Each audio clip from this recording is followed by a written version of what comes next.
Hello friends, स्वागत है आप लोग का एनसीईआरटी जोन में। ज्योग्राफी ऑफ बिहार डिस्कस करें। बिहार में इससे पहले हम क्या क्या डिस्कस कर चुके हैं? Ancient history, medieval history, modern history. और ये एग्ज़ाम में जो बहुत सारे एग्ज़ाम आने वाले, जैसे बिहार दरोगा में तो शायद बिहार से रिलेटेड क्वेश्चन कम ही आते हैं, बट सीडीपीओ और 67th बीपीएससी, इन दोनों का एग्ज़ाम आने वाला है। उसमें बहुत ज़्यादा आपको फ़ायदा होने वाला है। ऑलमोस्ट 20+ क्वेश्चन आते हैं बिहार से, तो सारे क्वेश्चन इससे सॉल्व हो जाएंगे क्लियर जनरली। चलिए, तो सबसे पहले हम डिस्कस करते हैं कि बिहार का लोकेशन आपको कहाँ पे दिखता है। यहाँ पे एंशिएंट, मिडाइवल, मॉडर्न डिस्कस कर चुके हैं। इस वीडियो में बस दो चीज़ हमें डिस्कस करना है। एक तो बिहार का फिजिकल फीचर, जैसे हिमालय का माउंटेन रेंज है बिहार में कुछ, जो शिवालिक का पार्ट है। उसके बाद इंडो गैंगेटिक प्लेन है। उसके बाद साउथ में कुछ नैरो प्लेट्यू है, उसके बारे में डिस्कस करेंगे। उसके बाद बेसिक, देखो बिहार के बारे में बेसिक जानकारी के लिए एक वीडियो मैंने स्टेट स्पेशल वाले में बिहार में बनाया है। 40 मिनट का वीडियो है, उसमें बेसिक बाकी सारे चीज़ बता दिए। इसको करने से पहले प्लीज़ बिहार का वो वीडियो जरूर देख लेना। मैं इसी प्लेलिस्ट में उसको, इस प्लेलिस्ट में भी डाल दूंगा उसको। तो इसको करने से पहले उस वीडियो को पहले देख लेना, या पहले इसको देख लो उसके बाद उसको देख लो, कोई दिक्कत नहीं है, लेकिन देख लेना ज़रूर। तो क्या क्या करना है? एक तो हमें फिजिकल फीचर डिस्कस करना है। उसके बाद एक जियोलॉजिकल स्ट्रक्चर कि टाइम पीरियड के हिसाब से बिहार का जो ये वाला स्ट्रक्चर है, ये वाला स्ट्रक्चर है, हिमालय वाला पार्ट या प्लेन वाला पार्ट है, इसका एज कितना है, किसका एज कम है, किसका एज ज़्यादा है, ये सब भी हमें डिस्कस करना है। तो चलिए शुरू करते हैं। सबसे पहले कुछ बेसिक फैक्ट बताता हूँ जो कि हमें करना नहीं है, क्योंकि ये सब ऑलरेडी मैं बता चुका हूँ। ठीक है ना, ऑलरेडी बता चुका हूँ। कहाँ पे? एक बिहार का वीडियो आया था।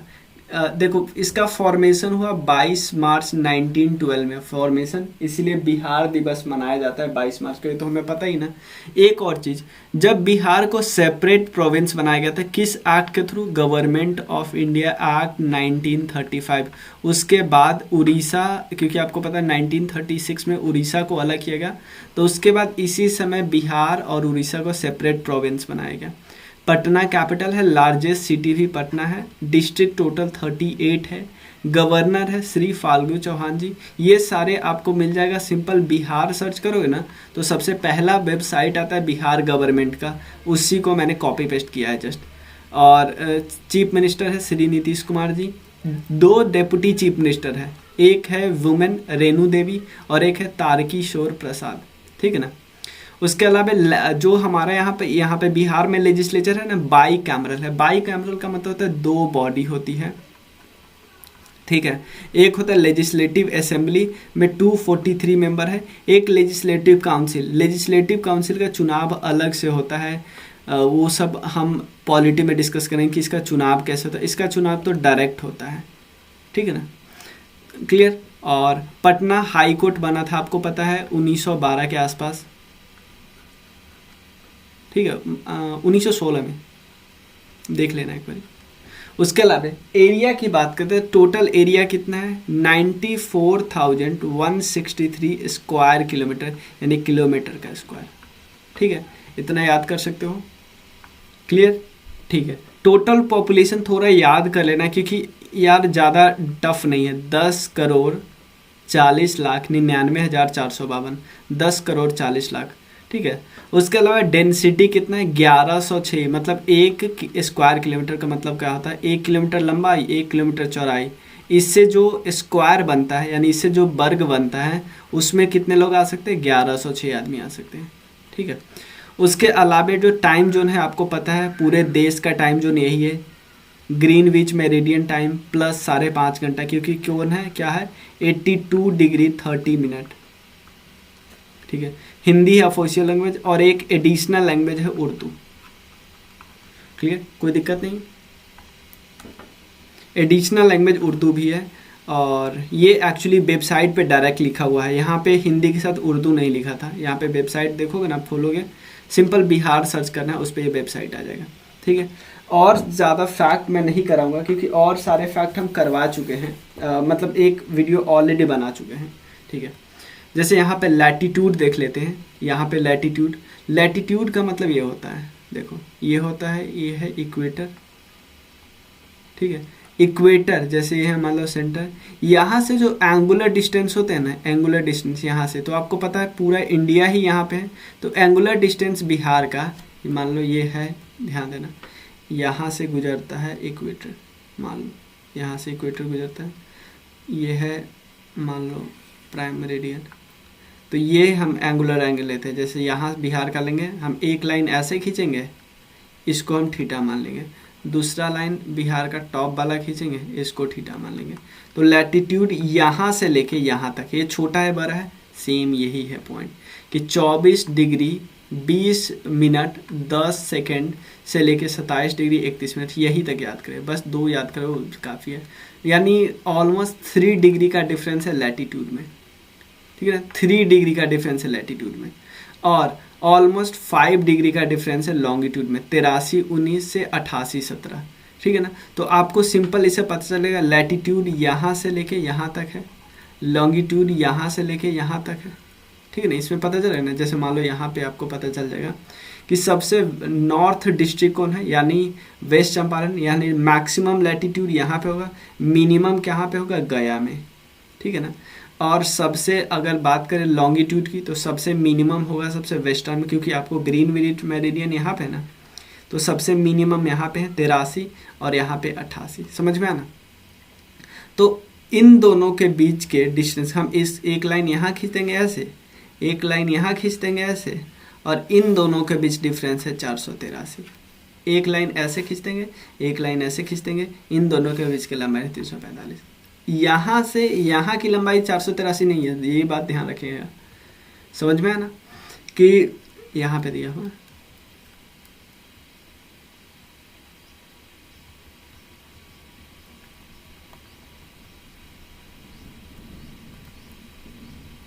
चलो मैं यहाँ पे नहीं लिखा हुआ, मैं आपको आगे बता दूंगा, ठीक है। इतना समझिए, टोटल एरिया कितना है 94163, ठीक है ना।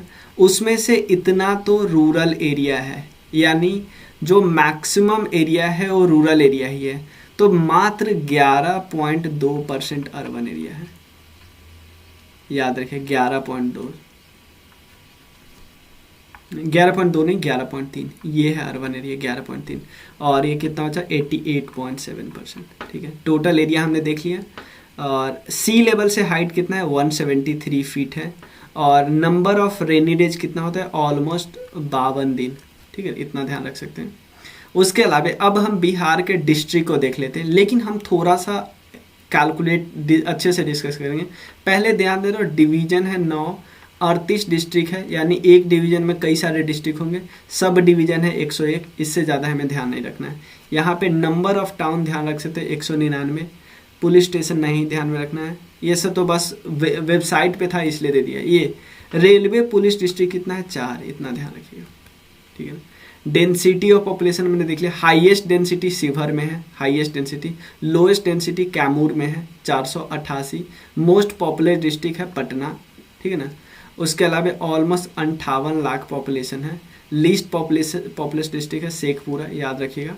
सेक्स रेशियो में पूरा सेक्स रेशियो कितना है 918, 918, सेक्स रेशियो कितना है 918। उसके बाद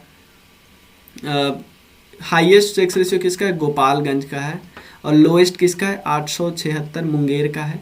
लोएस्ट लिटरेसी रेट पूर्णिया का है, और रोहतास का सबसे हाईएस्ट है, ठीक है।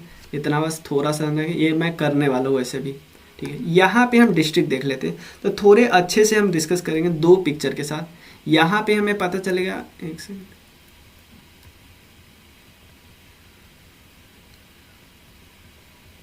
देखो यहाँ पे हमें क्या पता चल जाएगा 9 division, Patna division, Tirhut division, Saran division, Darbhanga, Kosi, Purnia, Bhagalpur, ये 9 डिवीजन है। अब देखो ऐसे याद कर लेते हैं, सबसे नदन पार्ट कौन सा है, सबसे नदन पार्ट है West Bengal, sorry West Champaran, सबसे नदन, ठीक है। सबसे सदर्न पार्ट आपको कौन लग रहा है भाई, ऐसे करते हैं तो हमको गया लगता है सबसे सदर्न डिस्ट्रिक्ट, सिंपल पूछ सकता है ना, ये बहुत आसान है लेकिन आपको पूछ सकता है। सबसे ईस्टर्न, सबसे पहले वेस्टर्न, ये है रोहतास, सबसे ईस्टर्न है किशनगंज, ठीक है, आप यहाँ पे मैप में देख सकते हो।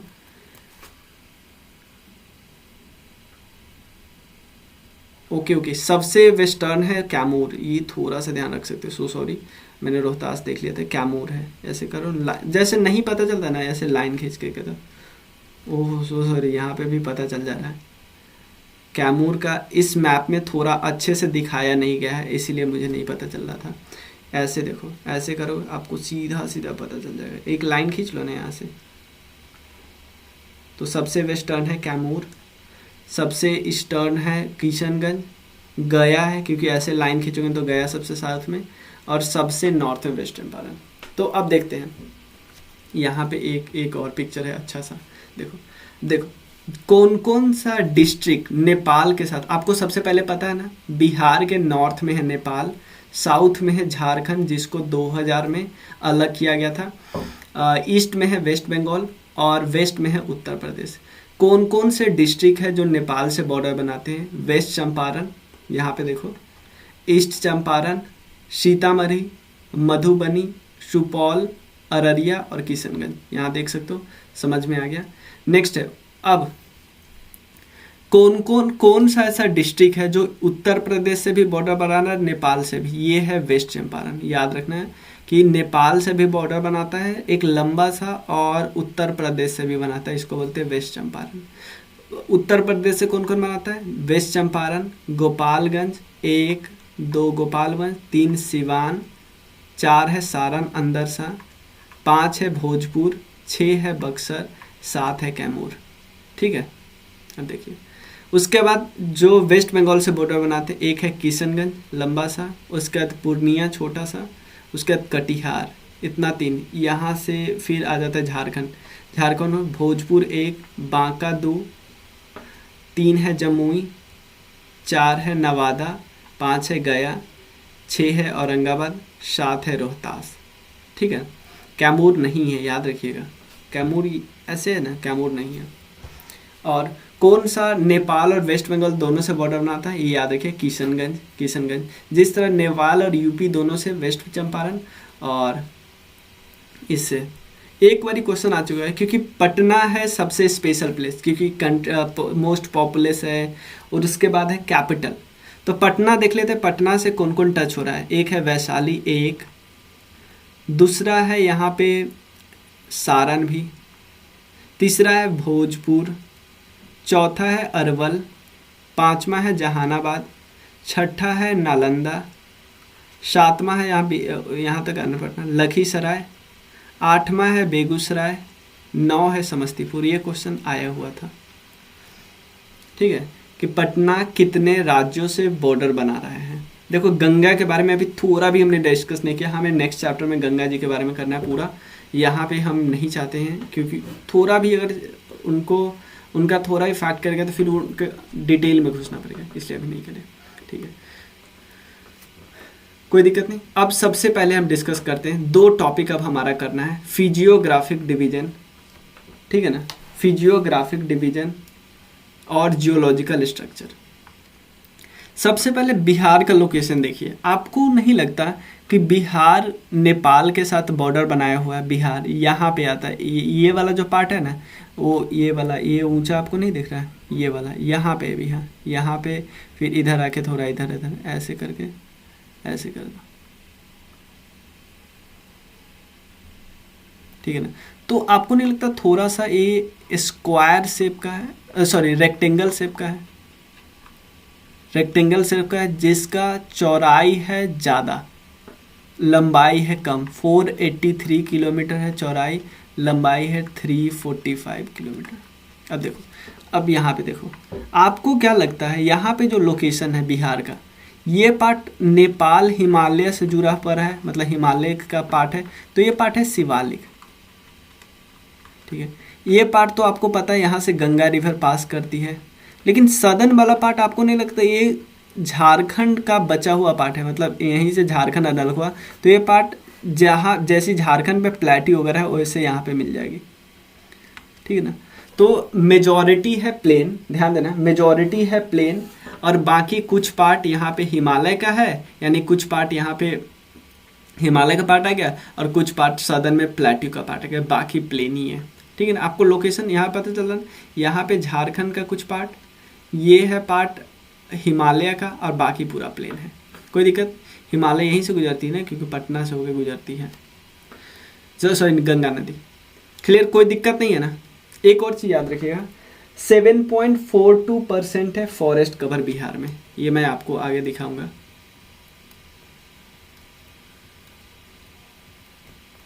देखो बुक में दिया है 7.42, लेकिन जो लेटेस्ट डेटा है ना, इंडिया जो फॉरेस्ट रिपोर्ट आती है ना, फॉरेस्ट रिपोर्ट 2019 वाली हर 2 साल पे आती है ना, उसने बताया 7.76% है। ठीक है ना, जो नई वाली आई है वो। ठीक है, अब चलिए पूरे बिहार को 3 फिजियोग्राफिक में डिवाइड किया, एक है शिवालिक वाला रेंज और एक है बिहार प्लेन और एक है सदर्न प्लेटू। हमने क्या किया, शिवालिक वाले रेंज को भी, जैसे मान लो ऐसे है, ऐसे शिवालिक है ना, तो ये पार्ट थोड़ा, क्योंकि आप मान लो 3 पार्ट में इसको बांटते हो, ध्यान देना 3 पार्ट में बांटते हो, तो शिवालिक वाला कुछ ज़्यादा ही ऊंचा होगा। तो आप बोलो भैया पूरा कोई ऊंचा नहीं है, हुआ क्या पता है, बीच से रिवर गुजर गुजर के यहाँ पे थोड़ा सा गड्ढा कर दिया है, तो इसको हम बोलते हैं इसको सबसे नॉर्थ वाले को, जैसे मान लो ऐसे कुछ है, ऐसे ऐसे ऐसे, जैसे मान लो एक सेकेंड, ऐसे ऐसे ऐसे, देखो ये है नेपाल, ये है नेपाल, तो नेपाल के बगल में है जो पार्ट, वो थोड़ा ज़्यादा हाइट का होगा, ये पार्ट थोड़ा ज़्यादा हाइट का होगा, तो इसको हम बोलते हैं सोमेश्वर रेंज।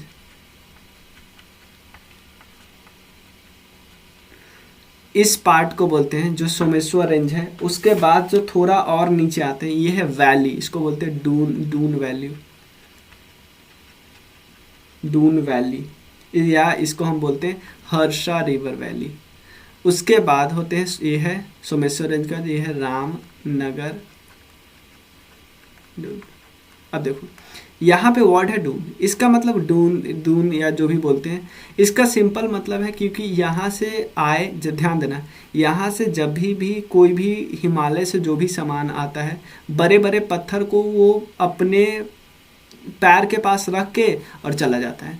तो हुआ क्या, बहुत बड़े बड़े पत्थर को यहाँ पे भी रख दिए होंगे, यहाँ पे भी और यहाँ पे भी रख दिए होंगे, लेकिन हुआ क्या, यहाँ से बाद में कोई रिवर आई तो इस पत्थर को हटा के एक रास्ता बना लिया, लेकिन ये यहाँ पे ज़्यादा रिवर का फोर्स ज़्यादा तेज नहीं था, इसलिए यहाँ का पत्थर यहीं रह गया। तो ये होगा, लेकिन ये हिमालय का एक्चुअल पार्ट यही है, यहाँ से रिवर गुजर के वैली बना दी और ये थोड़ा डून बना दिया, बड़े बड़े पत्थर का टुकड़ा है बस यहाँ पे, तो ये ज़्यादा हाइट का नहीं होगा, तो सबसे ज़्यादा हाइट वाला यही होगा। क्लियर है ना कोई, सोमेश्वर रेंज, फिर डून वैली, फिर रामनगर डून। कोई दिक्कत है, चलिए तो पहले हम शिवालिक रेंज वाले का डिस्कस कर लेते हैं।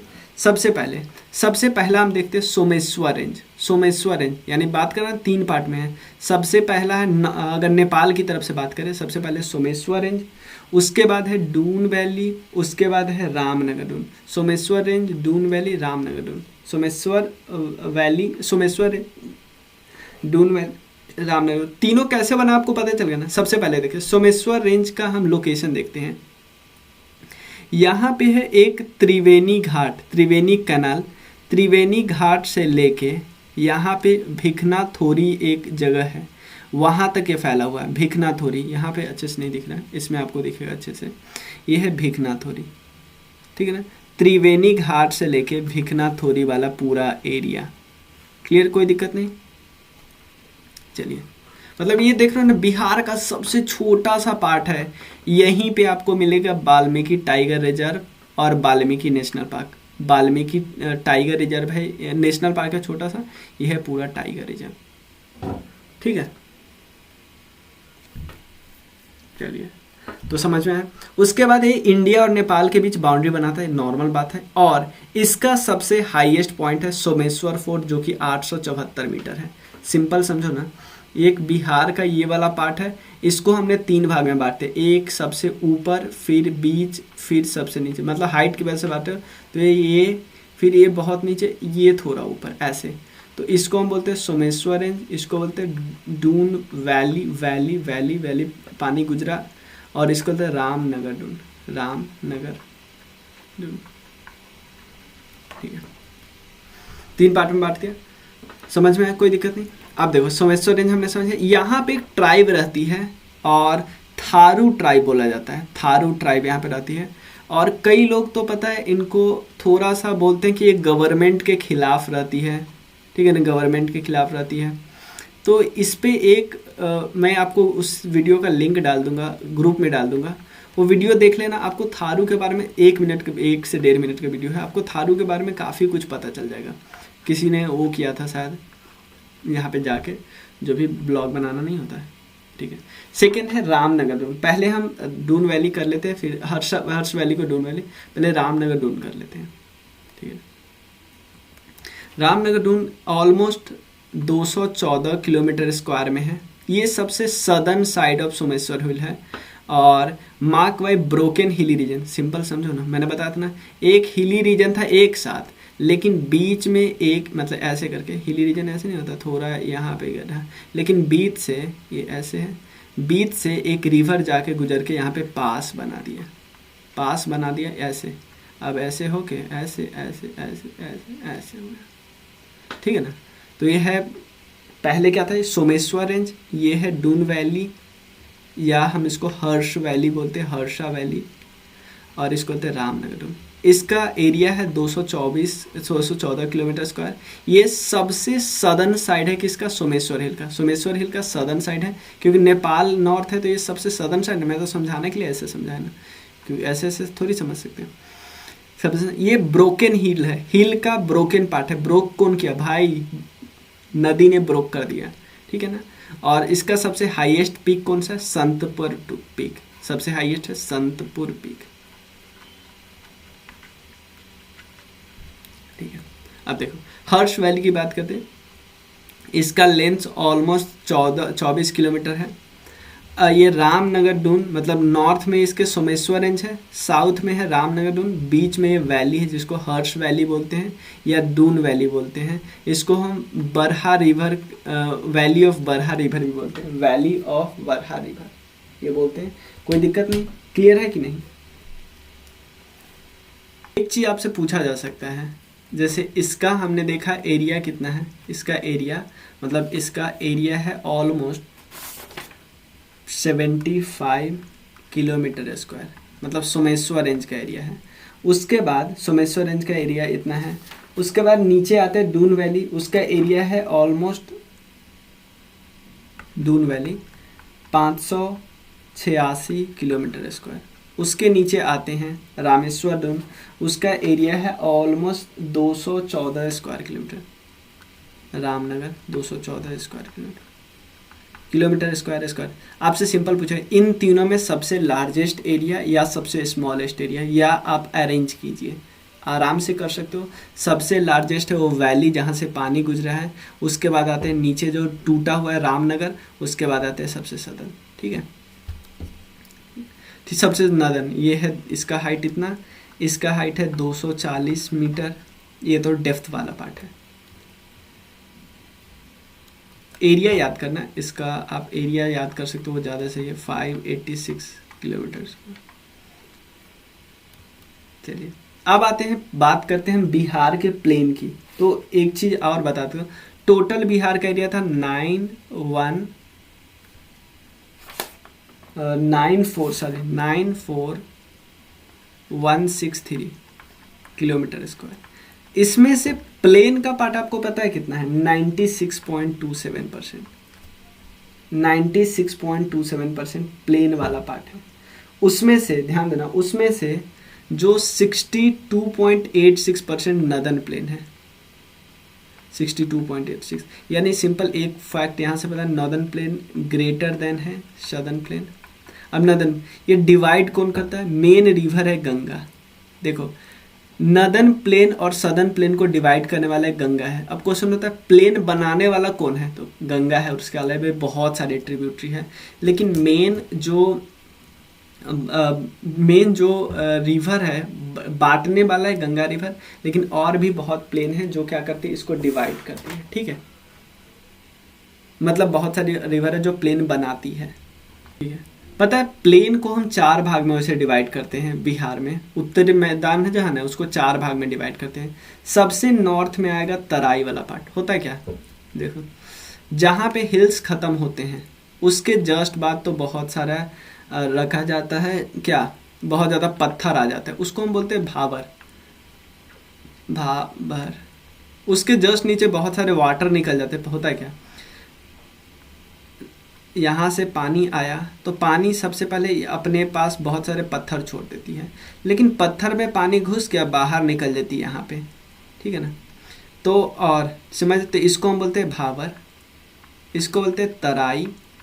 पानी आ गया, यहाँ पे पानी बिल्कुल नहीं, कुछ भी प्रोडक्शन नहीं हो रहा है, सिर्फ लंबे लंबे पेड़ हो रहे हैं, प्रोडक्शन थोड़े बहुत।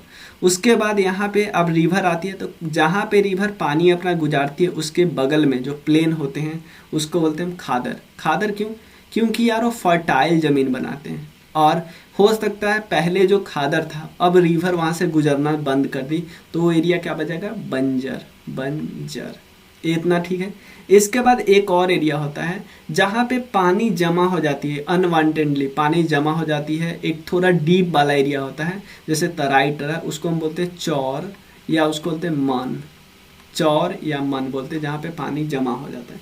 क्लियर है, कोई दिक्कत नहीं। ये सब ज़्यादा हमें डिटेल में नहीं समझना, ये सब हम वैसे ज्योग्राफी में करा ही देते हैं, करना ही होता है, ठीक है। अब हम डिस्कस करते हैं, सबसे पहले नदन प्लेन की बात करते हैं। नदन प्लेन टोटल प्लेन आपको पता है चल गया ना कितना परसेंट है, 96.27% है। टोटल का 62.86% क्या है, नदन प्लेन है टोटल एरिया का। तो नदन प्लेन की बात करते हैं। नदन बिहार एरिया आपको याद नहीं करना, वैसे एरिया है 56980। इसमें बहुत सारी रिवर आती है, आप यहाँ पे देख रहे हो, देख सकते हो महानंदा, कोशी, कमला, उसके बाद बागमती, गंडक, ये सब रिवर आती है, घाघरा, ठीक है। और एवरेज हाइट इसका कितना है, एवरेज हाइट इसका है 76 मीटर। इतना टोटल एरिया इतना है, उसमें से नदन वाला कितना है 62.86। बहुत सारे छोटे छोटे यहाँ पे रिवर गुजरते हैं जो प्लेन बनाती है, ये याद हो गया। एक और चीज़ याद करना है, जो स्लोप है, स्लोप जैसे मान लो ये है north south east west, north south east west, जो स्लोप है वो कैसे डिक्रीज होता है पता है, जो स्लोप डिक्रीज कैसे होता है, देखो यहाँ पे ज़्यादा हाइट वाले होंगे, यहाँ से थोड़ा आपको नहीं लगता है थोड़ा डिक्रीज होते जाएंगे, यहाँ ऐसा ऐसे, तो जो स्लोप डिक्रीज होता है ना किस रेट से डिक्रीज होता है, 5 to 6 सेंटीमीटर पर किलोमीटर। हर किलोमीटर के बाद 5 से 6 सेंटीमीटर ये स्लोप डिक्रीज होता जाएगा, ठीक है। इतना क्लियर है ना, चलिए कोई दिक्कत नहीं। अब सदर्न प्लेन की बात करें तो नदर्न प्लेन हमने देख लिया। सदर्न प्लेन की बात करें, मेजर रिवर है देख लो, गंडक, बूढ़ी गंडक, बागमती, कमला, कोशी, महानंदा, ये सब डिटेल में डिस्कस करने वाले हैं। सदर्न में जो प्लेन बनता है वो सोन, पुनपुन, फाल्गु, क्यूल और अजय रिवर के कारण बनती है, ठीक है ना, कर्मनाशा भी, ठीक है ना। सदर्न की बात करते तो इसका एरिया है ऑलमोस्ट 33670। ये गंगा रिवर और छोटा नागपुर प्लेट्यू के बीच में है यहाँ पे। इसका भी इसमें बहुत सारे आपको मैं छोटे छोटे हिल्स मिल जाएंगे, ठीक है ना, जैसे उदयगिरी हिल, बल्लभगिरी हिल्स, रत्नागिरी हिल्स, ये सब मिल जाएंगे। एक तराई रीजन बनाती है, ध्यान देना, तराई रीजन जो पटना को मोकामा से जोड़ती है, और ये ऑलमोस्ट है 25 किलोमीटर का लेंथ, ठीक है ना। और जो साउथ बिहार का जो प्लेन है ना उसको हम 3 भाग में डिवाइड करते हैं। 3 भाग कौन कौन है, एक है भोजपुर, एक है प्लेन ऑफ ईस्ट और एक है plain of Magadh. Bhojpur, plain of east और plain of Magadh, plain of east, plain of Magadh. और भी ज़्यादा आपको कहाँ पे करना है, और भी ज़्यादा आपको करना है कहाँ पे, जब रिवर वाला पार्ट डिस्कस करेंगे तब, ठीक है ना। यहाँ पे अभी थोड़ा कम भी हो रहा है तो कोई दिक्कत नहीं। ये बहुत सारी रिवर आती है, ये नदर्न साइड में देखो कितने सारे रिवर बनाती है, कई सारे spread over the whole Tirhut region, Saran region, Darbhanga, Kosi division, Ghaghra Gandak Doab बनाता है, और ये महानंदा वगैरह तक है। बहुत सारे रिवर है यहाँ पे। ऑक्सबो लेक बनाता है, इसको चुआर बोलते हैं। ऑक्सबो लेक का मतलब है जैसे कोई रिवर ऐसे जा रही है, रिवर ऐसे ऐसे होते, उसका रिवर अपना रास्ता बदलते बदलते यहाँ से सीधे यहाँ चली गई, तो ये पार्ट अलग रह गया ना, इसको बोलते ऑक्सबो लेक। ठीक है। उसके बाद सदर्न प्लेन कितना परसेंट एरिया में है? 40। सदर्न वाला जो प्लेन है ना, उसको आप याद कर लीजिए कितना होगा, आप कैलकुलेट भी कर लीजिए। टोटल है प्लेन 96.27, उसमें से 62.86% तो नदन है, जो बचेगा ना वो ऑलमोस्ट 33 पॉइंट कुछ होगा, वो सदर्न प्लेन होगा परसेंट। ठीक है। सदर्न प्लेन 5 बार में पता हुआ। एक चंदन की मैदान जो आपको दिख रहा है, चंदन प्लेन। उसके बाद क्यूल वाला एक है, क्यूल बेसिन। उसके बाद है ताल क्षेत्र, ताल वाला क्षेत्र। और उसके अलावा मध्य दक्षिण बिहार का मैदान और शाहाबाद का मैदान, ये सब दिया हुआ है। ठीक है ना। ये सब मैंने क्राउन से बता रहा हूँ। देखो, लेकिन इसको डिटेल में जानना नहीं है कि ये कहाँ तक फैला है, ये सब शाहाबाद का मैदान, ये सब इतना नहीं पूछता है। ठीक है ना। क्योंकि मैंने क्वेश्चन देख रखे हैं, क्वेश्चन देख रहे हैं, उतना डिटेल में नहीं पूछता है। और